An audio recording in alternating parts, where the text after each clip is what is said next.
இறைவனுக்கு வணக்கம். தற்பொழுது ஸ்ரீ ஐயப்பன் விரதத்தில் ஐயப்பனுடைய வரலாறு 2 பகுதிகளாக கூறப்படுகிறது.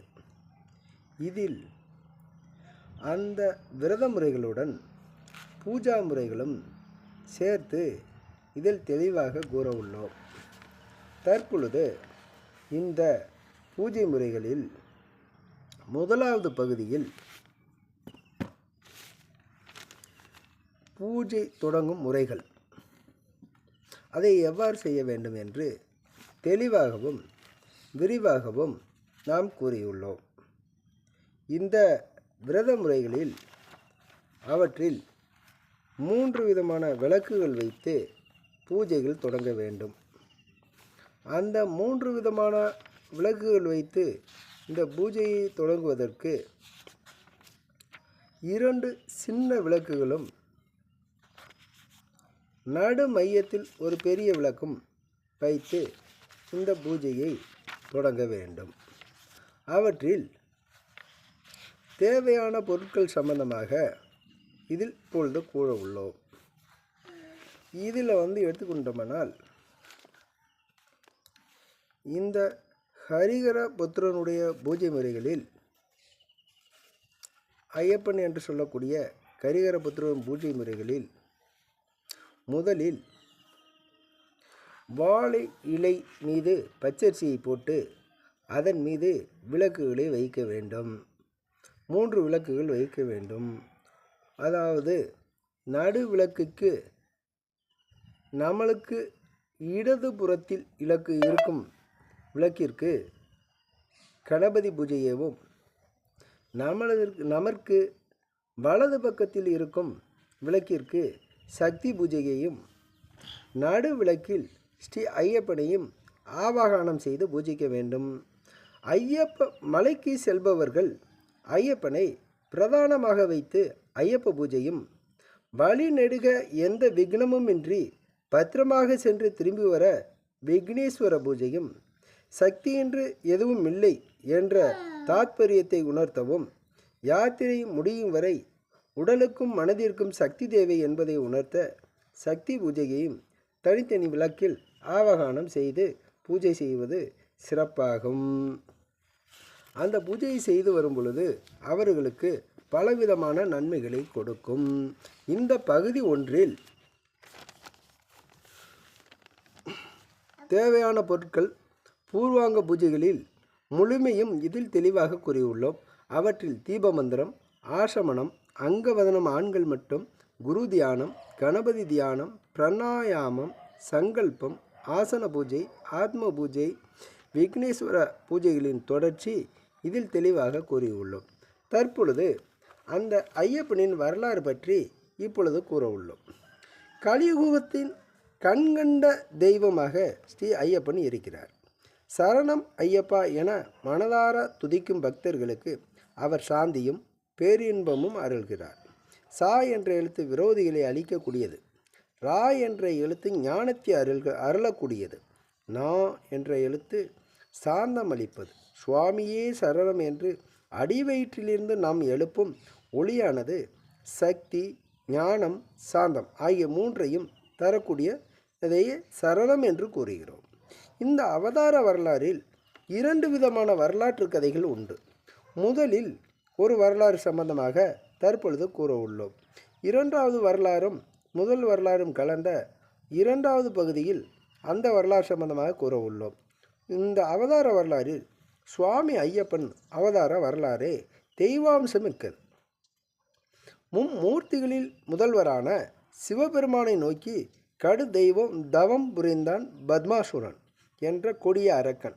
அவன் தவத்தை மெச்சிய சிவபெருமான் அவன் முன் தோன்றி, உனக்கு என்ன வர வேண்டும் என்று கேட்டார்.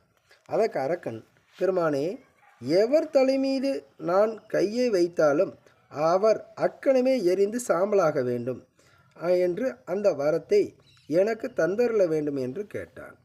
சிவபெருமானும் அரக்கன் கேட்ட வரத்தை தந்தருளினான். அரக்கன் பத்மாசுரன் மனதில் ஒரு வினோதமான எண்ணம் தோன்றியது.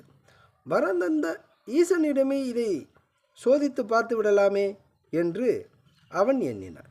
இதை அடுத்து பத்மாசுரன் சிவபெருமான் தலை மீது கை வைக்க முயன்றான். இந்த விபரீத நிலையை எதிர்பாராத சிவன் அவனுக்கு பயந்து ஓடி ஒளிந்து கொண்டான். இதை அறிந்த திருமால் மோகினி வடிவில் அந்த அரக்கனை மயக்கி அவனை தன் தலை மீதே தன் கையை வைக்கும்படி செய்து பத்மாசுரனை சாம்பலாக்கினார். இது எவ்வாறு என்றால், மோகினி வடிவத்தில் மயங்கிய பத்மாசுரன் அரக்கன் என்பதனால் அவனுடைய மீது கெட்ட வாடைகள் வருவதால் மோகினி அவதாரம் எடுத்த திருமால், உனது உடம்பை குளித்து விட்டு வா என்று கூறுகிறார். அவ்வாறு குளித்து விட்டு வர வேண்டும் என்று சொன்ன பிறகு பத்மாசுரன் பல இடங்களில் தேடுகிறான். எங்குமே தண்ணீர் கிடைக்கவில்லை. அப்பொழுது நீ மீண்டும் வந்து கேட்கிறான். ஒரு பசுமாட்டின் தடத்தின் மீது மட்டுமே சிறிதளவு தண்ணி உள்ளது என்று கூறுகிறான். அப்பொழுது மோகினி அவதாரம் எடுத்த திருமால் அந்த தண்ணீரை எடுத்து தலையில் தெளித்து கொண்டு வா என்று அவர் கூறுகிறார். அவ்வாறு கூறும் பொழுது இவ்வாறு போய் அந்த பசுமாட்டு தடத்தில் இருந்த தண்ணீரை எடுத்து தலை மீது தெளிக்கும் பொழுது பத்மாசுரன் சாம்பலாகி விடுகிறார்.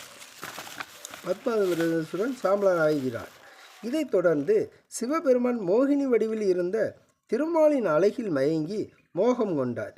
இதன் விளைவாக ஐயப்பன் என்று சொல்லக்கூடிய மணிகண்டன் அவதாரம் நிகழ்ந்தது. அக்குழந்தைக்கு பிரம்மன் தர்மசாஸ்தா என்று பெயர் சூட்டினார்.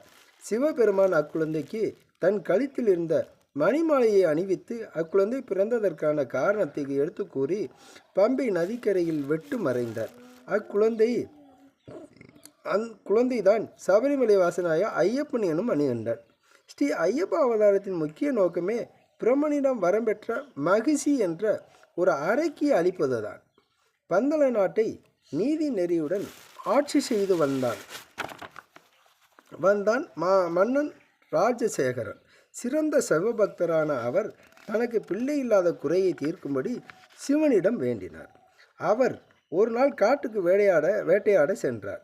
பம்பை நதிக்கரைக்கு அருகில் ஒரு குழந்தை அழும் சத்தம் கேட்டு அங்கு சென்றார். தெய்வீக அம்சமும் அழகும் நிறைந்த அந்த குழந்தையை கண்டு எடுத்து அதற்கு மணிகண்டன் மணிமாலை இருந்ததனால் மணிகண்டன் என்று பெயரிட்டு சீரும் சிறப்புமாக வளர்த்து வந்தார். இந்த நிலையில் ராணி கருவுற்று ராஜராஜன் என்ற மகனை பெற்றெடுத்தார். இரு குழந்தைகளின் தக்க பருவத்தில் குருகுலத்தில் சேர்த்து கல்வி கற்க செய்தனர். தனக்கு பின்னர் மணிகண்டன் சிறந்த மன்னனாக விளங்குவான் என்று நினைத்து மனமகிழ்ந்த மன்னர் ராஜசேகரன் மணிகண்டனுக்கு முடிசூட முடிவு செய்தார். இதை அறிந்த மந்திரி ஒருவர் சதி செயலில் இறங்கி மகாராணியின் மனதை எந்தளவுக்கு கெடுக்க முடியுமோ அந்த அளவுக்கு மனதளவில் அவரை பாதிக்க வைத்து தன் மகன் இருக்கும்போது இன்னொருவனுக்கு முடிசூடுவது தவறு என்று கூறி மணிகண்டனை அழிக்க திட்டம் போட்டார். அதன்படி ராணி தலைவலியால் துடிப்பது போல் நடித்தார். ராணியை குணப்படுத்த புலிப்பால் என்று வேண்டும் என்று வைத்தியரும் சேர்ந்து கொண்டு கூறினார். புலிப்பாலை கொண்டு வர மணிகண்டன் தலையில் இருமுடி தாங்கி காட்டுக்கு தனியாக புறப்பட்டார். வழியில் பெரும் கொள்ளைக்காரனாகிய வாவரை திருத்தி நண்பனாக்கினார். இந்த காட்டில் தேவர்களுக்கு தீராத தொல்லை கொடுத்து வந்த மகிஷி என்ற எருமை உருவில் வந்து மணிகண்டனுக்கு போரிட்டார். மகிஷி அவளை மணிகண்டன் வதம் செய்தார். இதனால் அவளின் சாபம் விமோசனம் அடைந்து அவள் ஐயப்பனிடம் தன்னை மணந்து கொள்ளும்படி கூறினார். அவளிடம் தன் பிரம்மச்சரிய விரதத்தையும் தன் அவதார நோக்கத்தையும் எடுத்து கூறினார். எப்போது என்னுடைய சபரிமலை சன்னதிக்கு ஒரு கன்னிச்சாமி கூட வரவில்லையோ அப்போதுதான் நான் உன்னை மணந்து கொள்கிறேன் என்று கூறினார். தனது அருகில் மஞ்சள் மாதாவாக வீட்டிற்கு அருள் புரிந்தாள். மகிழ்ச்சியை அளித்த மணிகண்டனை தேவர்கள் வாழ்த்தி வணங்கினர். பின்னர் தேவர்கள் அனைவருமே புலி வடிவம் தாங்கினார். ஐயப்பன் புலியின் மீது ஏறி நாடு திரும்பினார். ஐயப்பன் தனது அவதார நோக்கத்தினை எடுத்து கூறி தனக்கு விடை கொடுக்கும்படி வேண்டினார். இதை கேட்டதும் ராசசேகர மன்னர் மனம் உடைந்தார். மணிகண்டனை பிரிய மனமின்றி தன் ராஜ்ய எல்லைக்குள் இருந்து என்றும் காட்சி கொடுக்க வேண்டும் என்று கேட்டுக்கொண்டார். அதற்கு ஐயப்பன் தான் எய்தும் அம்பு விழும் இடத்தில் 18 படிகள் அமைத்து கோவில் அமைக்க வேண்டும். மேலும் தன்னை காண வரும் பக்தர்கள் ஒரு மண்டலம் விரதம் இருந்து இருமுடி தாங்கி தன் கோயிலுக்கு வர வேண்டும் என்று கூறி மறைந்தார். பந்தள மன்னர் ஐயப்பனின் கட்டளைப்படி அவ்விடத்தில் கோவில் அமைத்து கும்பாபிஷேகம் நடத்தினார். பரசுராமர் அங்கு ஐயப்பன் விக்கிரகத்தை பிரதிஷ்டை செய்தார். சபரி என்ற யோகியின் நினைவாக அந்த இடம் அங்கே சபரி என்ற யோகி அதாவது ரிஷி அதாவது முனிவர் சித்தராக இருந்ததனால் அந்த மலையின் பெயர் சபரிமலை என்று அழைக்கப்படுகிறது. மகர சங்கராந்தியின் போது சூரியன் மறையும் போது காந்தமலை மீது ஜோதி ரூபமாக காட்சி புரிவேன் என்று சுவாமி ஐயப்பன் கூறியதாக ஐதீகம். அதனால் அன்று முதல் இன்று வரை ஒவ்வொரு வருடமும் மகர சங்கராந்தி அன்று காந்தமலையில் ஐயப்பன் ஜோதி வடிவில் இன்றும் காட்சி கொடுக்கிறார், அருள் புரிந்து வருகிறார்.